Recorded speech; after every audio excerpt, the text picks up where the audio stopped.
Merci de nous rejoindre sur TV78 pour un nouvel entretien politique. Invité aujourd'hui Arnaud Péricard, le maire de Saint-Germain-en-Laye. Bonjour. Bonjour. Vous venez d'être nommé référent Île-de-France pour Horizon. C'est la formation politique lancée par Édouard Philippe. Vous allez plus particulièrement piloter l'organisation du parti sur l'Ouest francilien. Tout d'abord, avant de rentrer dans le détail plus local, plus généralement, pourquoi une nouvelle formation politique ?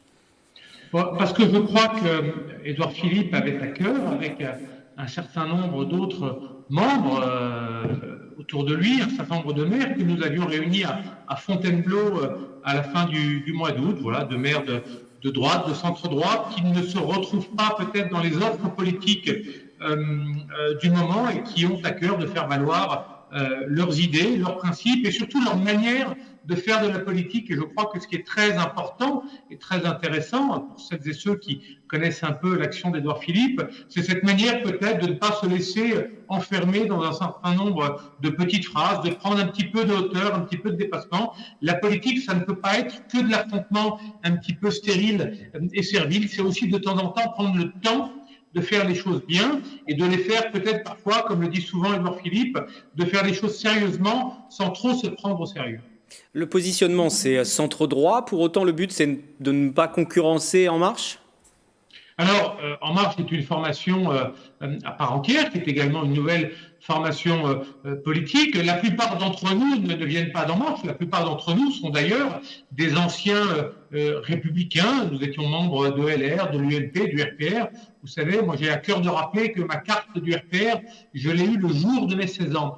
Et aujourd'hui, on trouve effectivement que dans cette famille politique, on ne se retrouve pas. L'offre politique n'y est pas, les méthodes, les valeurs qui sont défendues ne sont pas les mêmes. Moi, je prends un exemple qui me tient à cœur, c'est celle notamment du libéralisme économique, et je trouve que voilà, sous le quinquennat d'Emmanuel Macron, et plus particulièrement sous les 3 années où Édouard Philippe a été Premier ministre, avec Bruno Le Maire, on a fait de grandes réformes que la droite n'avait jamais réussi à accomplir. On a privatisé des entreprises, on a libéralisé, on a été plus audacieux en matière d'investissement, on est redevenu attractif pour un certain nombre d'entreprises étrangères, on a supprimé l'impôt de solidarité sur la fortune. Donc voilà, moi je me reconnais avant tout dans ce qui a été fait d'un point de vue économique. Je ne me retrouve plus vraiment dans les débats idéologiques. Voilà, moi je suis plus membre de l'UMP depuis environ 5 années. Je revendique et j'assume ma liberté, mais je me retrouve assez bien dans le combat politique que souhaite mener Édouard Philippe. Il n'y aura aucune concurrence, il y aura un plein soutien à Emmanuel Macron durant la campagne présidentielle ? Alors écoutez, moi je crois qu'il faut là aussi respecter les principes de liberté. Un certain nombre d'entre nous ont d'ores et déjà pris position. Édouard Philippe l'a fait, je l'ai fait également, d'autres l'ont fait, d'autres ne l'ont pas encore fait, d'autres sont proches d'Édouard Philippe tout en étant parfois peut-être un petit peu éloignés du soutien à Emmanuel Macron. Je crois qu'il faut respecter les vitesses d'intégration et de consolidation des uns et des autres. Ce que je sens sur le territoire depuis que nous avons lancé Horizon, c'est qu'il y a une très forte demande dans quasiment toutes les communes, en tout cas des Yvelines, pour vouloir créer ici et là des comités locaux. La personnalité d'Édouard Philippe est une personnalité voilà, qui intéresse, qui fascine, où beaucoup de personnalités ont envie de faire de la politique autour d'eux. Donc, ce que nous allons faire dans les semaines, dans les mois à venir, c'est organiser, structurer. C'est la mission que nous a confiée Édouard. Et comment ça va se passer justement la structuration sur l'Ouest francilien ? Alors, on est effectivement, il y a un référent, juste pour revenir un peu sur l'organisation nationale, il y a un référent par région. La particularité de l'Île-de-France, c'est qu'on a 13 millions d'habitants, ça fait quasiment 3 régions, et donc avec Frédéric Baltou, conseiller régional maire de Fontainebleau, Delphine Burti, qui est la maire du 9e arrondissement, qui est conseiller régional également à Paris, on s'est réparti un petit peu le travail, et moi, mon rôle, c'est de structurer cette offre-là sur les Yvelines, les Hauts-de-Seine et le Val d'Oise. Donc structurer, ça veut dire quoi, Wilfried ? Ça veut dire simplement organiser des comités locaux, implanter, recruter, faire des adhésions, aller voir les élus, les convaincre que la démarche qui est la nôtre est la bonne, organiser les futures élections législatives dans tous ces départements également. Donc voilà, c'est ça une stratégie d'implantation d'une formation politique nouvelle. Oui, en ligne de mire, il y a ces élections législatives. Le positionnement pour cette formation politique, c'est les législatives. Ouais. Il y a les élections législatives, hein, c'est quand même l'objectif d'une formation politique sur voilà, tous les départements franciliens et plus particulièrement Paris. Donc le moment venu, une fois que cette élection présidentielle sera derrière nous, peut-être un petit peu avant, il sera temps, mais on travaille d'ores et déjà dans cette stratégie d'implantation sur les futures élections législatives, bien évidemment.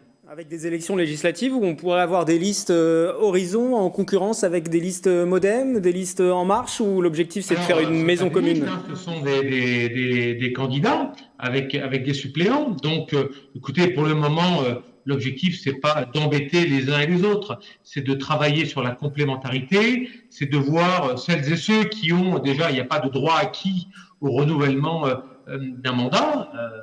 Je ne sais d'ailleurs pas si un certain nombre de parlementaires souhaitent renouveler ou pas, ou souhaitent se représenter aux élections. Je dis ça pour l'ensemble des territoires de l'Île-de-France. Il appartiendra en temps et en heure de faire un premier bilan, de voir quels sont les candidats aussi qui souhaitent porter les couleurs de Horizon. Et tout ça fera partie, vous imaginez bien, évidemment, d'accord, mais il faudra d'abord tirer les enseignements de cette élection présidentielle.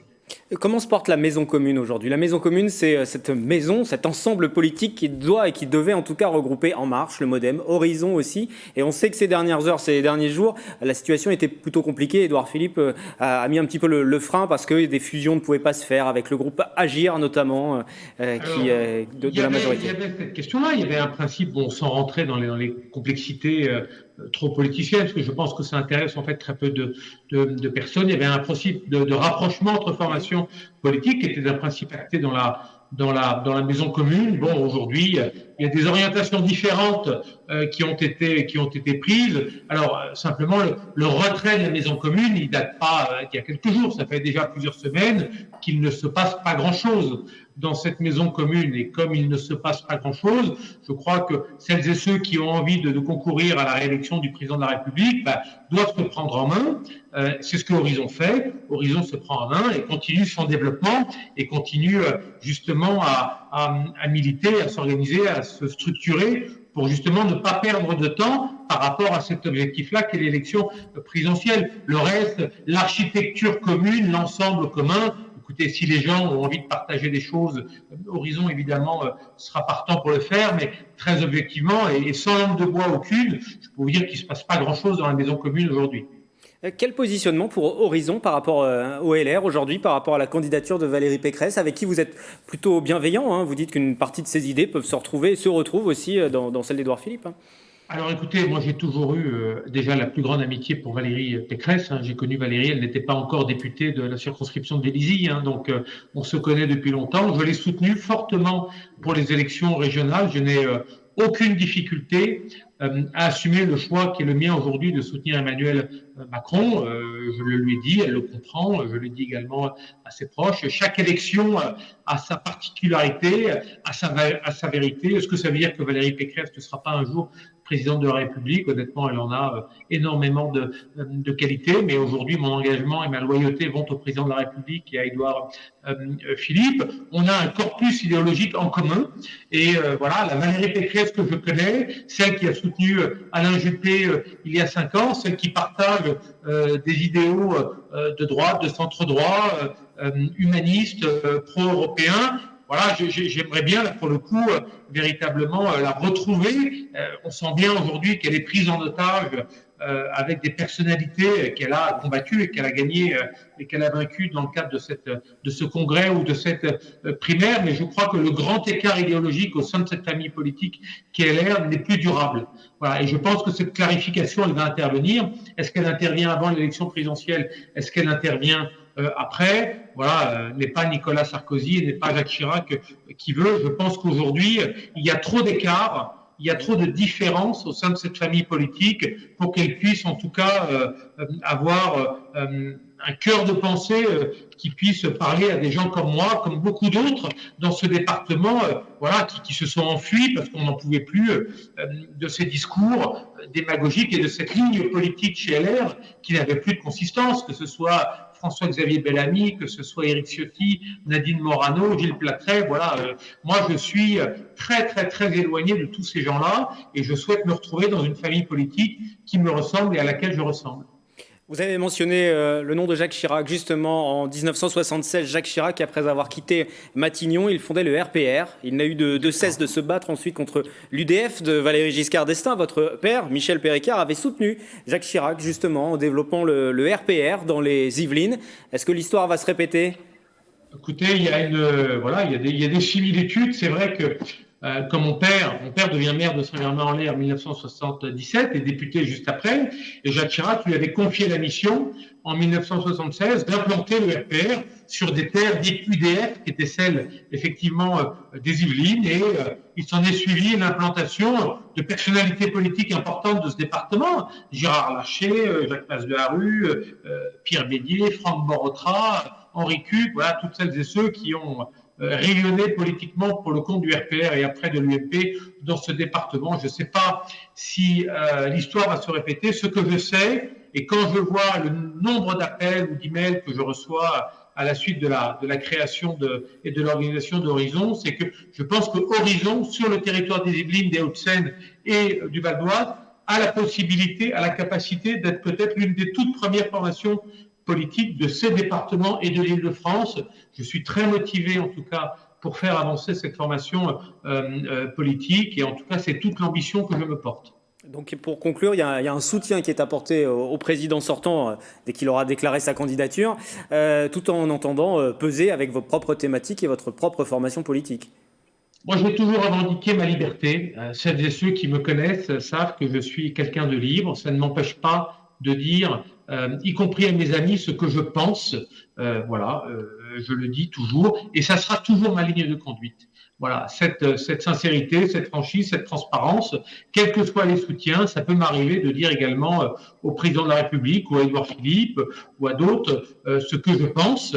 Donc, c'est ma marque de fabrique, en tout cas, c'est celle que je revendique, et on peut être loyal tout en étant effectivement désireux d'accompagner le développement d'une grande formation de droite et de centre-droit, assis sur des élus locaux qui pèsent, beaucoup de maires. Il y a l'Assemblée des maires de Horizon qui va se structurer à la fin du mois de janvier. C'est une nouvelle manière de faire de la politique, et c'est surtout une manière apaisée de faire de la politique. La politique, ça peut pas être que du conflit permanent. C'est aussi de temps en temps, comme on le dirait, avec cette image, on pose le crayon, on réfléchit et surtout on se respecte les uns les autres.